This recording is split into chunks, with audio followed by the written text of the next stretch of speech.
Bonjour à tous et bienvenue à Catch Club. On se retrouve pour les news et on va un petit peu revenir sur tous les gros sujets qui sont sortis ces derniers jours pendant mon absence.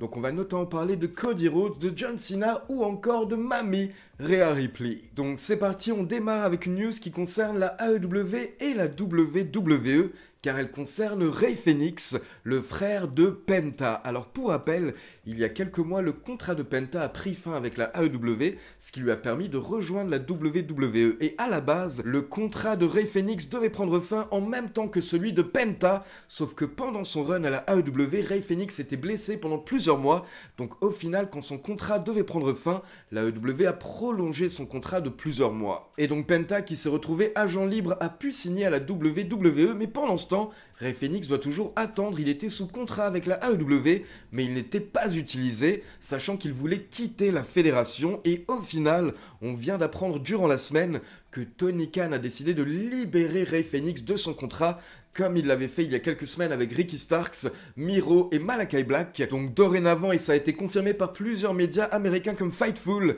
Rey Fénix est agent libre, ce qui veut dire qu'il peut signer où il le souhaite, quand il le souhaite. Et la plupart des médias américains ont confirmé qu'il se dirige vers la WWE.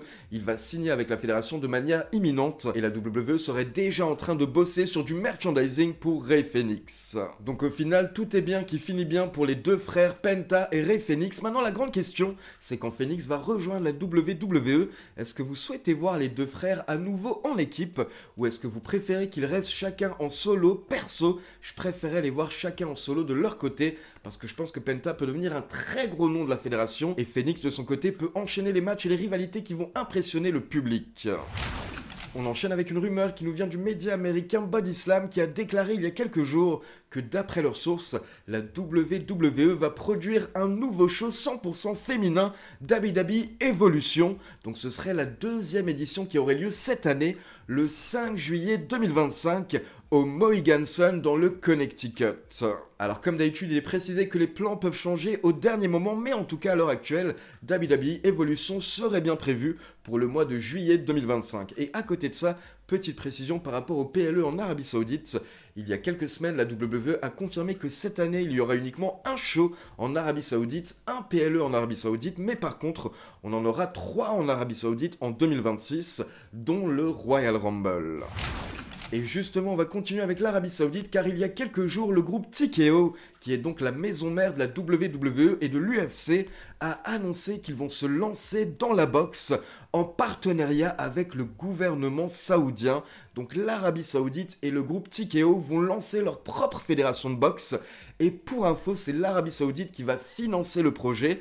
Et derrière, le projet sera managé par le groupe TKO. Et ce seront Dana White et Nick Khan, donc les boss de l'UFC et de la WWE, qui seront à la tête du projet du côté du groupe TKO. Et donc on peut dire que c'est une grosse news pour le groupe TKO, car ça veut dire que d'ici quelques temps, ils seront impliqués dans le monde du MMA, dans le monde du catch et également dans le monde de la boxe. On continue maintenant avec une mise à jour par rapport au Hall of Fame 2025. Alors il y a quelques semaines, on avait appris que Triple H sera intronisé cette année lors de la session du Hall of Fame 2025. Et depuis, il y a 2 autres noms qui ont été annoncés. Donc d'abord, nous avons la catcheuse Michelle McCool qui a été annoncée officiellement pour le Hall of Fame 2025. Et il y a quelques jours, nous avons également la légende NWA, WCW et WWE, Lex Luger, qui a été officiellement annoncé pour la session du Hall of Fame 2025, et c'est Cody Rhodes qui a annoncé la news à Lex Luger. Et dans les prochains jours, la WWE va sûrement annoncer d'autres noms pour le Hall of Fame 2025. D'ailleurs, d'après les rumeurs et d'après le média WrestleVotes, on a une tag team qui sera également intronisée cette année. Il s'agit des Natural Disasters, Earthquake et Typhoon. Et au passage, en parlant de Michelle McCool, on a une autre news qui la concerne, et c'est par rapport au show télé WWE LFG, donc Legends et Future Greats, car on a appris durant la semaine que l'émission a été re-signée pour une saison 2, mais il y aura un petit changement au niveau du jury. En effet, Mickie James va être remplacée lors de la saison 2 par Michelle McCool. Et du coup, là, beaucoup de fans se sont posé des questions, ils se sont demandé pourquoi ce remplacement. Et bien, d'après plusieurs médias américains, notamment Fightful, ce serait The Undertaker en personne qui serait intervenu, car il souhaitait que sa femme soit inclue dans le projet. Alors attention, Fightful précise que The Undertaker n'a pas forcément demandé que Mickie James soit enlevée de l'émission, mais en tout cas, il a demandé à la WWE que Michelle McCool soit ajoutée au projet. Et du coup, Michelle McCool va remplacer Mickie James la saison prochaine. On enchaîne avec une news qui va briser le cœur de pas mal de fans, car pour info, nous avons appris la semaine dernière que Carmella n'est plus sous contrat avec la WWE. En effet, son contrat a pris fin et la WWE a simplement laissé expirer son contrat et ils n'ont pas souhaité la re-signer, donc Carmella se retrouve agent libre. Et il faut savoir que Carmella a participé à un podcast où elle nous a confirmé l'information.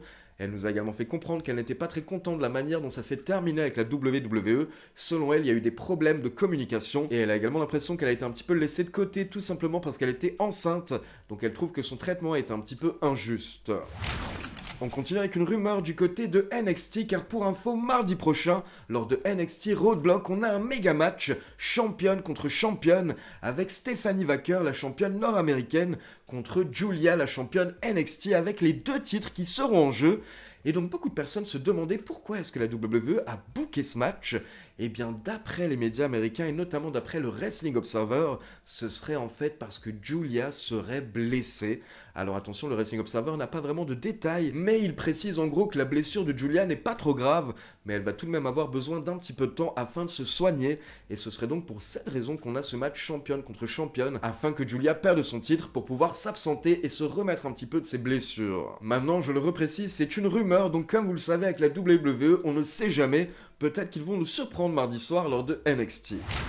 On continue avec une autre rumeur qui concerne Mami Rhea Ripley, car comme vous le savez, Mami a perdu son titre face à Io Sky, ce qui fait qu'à WrestleMania, on aura un match pour le titre de Raw avec la championne Io Sky contre la challengeuse Bianca Belair. Et du coup, les fans se demandent, mais où va finir Mami Rhea Ripley sur la carte de WrestleMania 41 ? Eh bien, d'après le média américain WrestleVotes, à l'heure actuelle, les plans seraient que Mami soit ajoutée au match entre Io Sky et Bianca Belair à WrestleMania. Et donc au final, on aurait un match à 3 pour le titre de Raw lors de WrestleMania 41. On continue avec une petite mise à jour par rapport à Travis Scott suite à Elimination Chamber. Vous avez sûrement vu une vidéo tournée où on voit Travis Scott pendant que Cody Rhodes est à terre. Et là, il lui met une bonne patate et on a vraiment l'impression qu'il a connecté, on va dire, avec Cody Rhodes et qu'il s'est pas vraiment retenu. Et derrière, vous avez des médias américains justement qui ont posté des infos comme quoi apparemment Travis Scott aurait légèrement blessé Cody Rhodes, qui s'est retrouvé avec un œil au beurre noir et le tympan légèrement perforé suite à la patate de Travis Scott, ce qui fait qu'apparemment d'après les médias américains, Travis Scott aurait eu un petit peu de hit en coulisses de la part des autres superstars. Et du coup, comme vous avez pu le voir vendredi soir lors du speech de Cody Rhodes à SmackDown, il avait en effet un œil au beurre noir. Mais par contre, il faut savoir que Cody Rhodes a parlé avec certains gens du métier et il a vraiment voulu minimiser, on va dire, la gravité de ce qui s'est passé avec Travis Scott. Il a déclaré notamment au journaliste Conrad Thompson que Travis Scott lui a pas fait mal et qu'il va très bien. Mais malgré tout, les médias américains insistent sur le fait que c'est bien Travis Scott qui a donné cet œil au beurre noir à Cody. Et il y a certains médias américains qui ont également défendu Travis Scott en disant qu'il y avait également des superstars de la WWE en coulisses qui en soi ne lui en voulaient pas car c'était pas de sa faute. Ils l'ont mis dans une position compliquée à la fin du show, une partie importante du show. Et en plus, apparemment, il aurait sûrement reçu des consignes où on lui a dit de vraiment essayer de mettre des coups qui avaient l'air d'être dangereux. Donc le pauvre au final, avec son manque d'expérience, on peut comprendre qu'il a fait potentiellement une erreur et qu'il ait frappé Cody un petit peu trop fort. Et d'ailleurs, je précise au passage pour ceux qui ne sont pas au courant que suite à Elimination Chamber, Fightful a déclaré que depuis quelques temps, Travis Scott s'entraîne dans une école de catch qui appartient à une légende de la WWE et il est donc possible lors des prochains mois qu'à un moment, la WWE utilise vraiment Travis Scott dans le ring pour un match. Et donc on termine avec une rumeur qui nous vient du Wrestling Observer et qui a été également confirmée par Fightful. Alors pour info, le Wrestling Observer nous a appris il y a quelques jours qu'à la base, ces dernières semaines, quand The Rock est revenu dans les storylines, eh bien à la base, il souhaitait que ce soit Cody Rhodes qui effectue un heel turn pour rejoindre le Final Boss. Et The Rock a proposé cette storyline à Cody Rhodes, mais au final, Cody Rhodes aurait refusé la proposition de The Rock, car Cody Rhodes aurait jugé que ce n'était pas le bon moment pour son personnage pour effectuer un heel turn, et apparemment plusieurs officiels étaient également d'accord, car actuellement la WWE, pour les officiels, Cody Rhodes est vraiment devenu le visage de la fédération. Il a plus ou moins remplacé, on peut dire, Roman Reigns depuis WrestleMania 40, et du coup pour les officiels, c'était pas du tout le bon moment pour que Cody effectue un heel turn. Donc Cody a refusé l'offre du Rock, et John Cena au final était le second choix du Final final boss. Donc derrière, le plan a été proposé à John Cena vraiment très peu de temps juste avant Elimination Chamber. Et donc au dernier moment, John Cena a bien accepté le heel turn et le fait de rejoindre le final boss. Les médias américains précisent également qu'à la base, la WWE souhaitait que ce heel turn ait lieu lors de WrestleMania, mais au final, au dernier moment, les plans ont changé et la fédération a décidé que le heel turn aurait lieu lors de Elimination Chamber. Donc vraiment, on est passé à ça d'avoir un Cody Rhodes heel associé au final boss, mais perso, je vous avoue que je préfère cette version avec le final boss et John Cena en heel contre le grand Cody Rhodes à WrestleMania. Pour le moment, je pense que c'est mieux en effet que de laisser Cody en face encore quelques temps. Mais à un moment, dans 6 mois ou dans 1 an ou dans 1 an et demi, je pense qu'à un moment, il faudra qu'il effectue aussi un heel turn. Donc voilà, c'est tout pour les news. Maintenant, comme d'habitude, c'est à vous. N'hésitez pas à me laisser vos avis dans les commentaires. Et n'oubliez pas de checker les vidéos spéciales d'ABW 2K25 qui sont sorties cette semaine. Je vous ai sorti une découverte du tout nouveau mode The Island et également une découverte du scénario du mode My Rise, donc ma carrière. Et comme d'habitude, n'oubliez pas de liker la vidéo, de vous abonner à la chaîne et de cliquer sur la petite cloche pour être informé de la sortie des prochaines vidéos. Ciao tout le monde!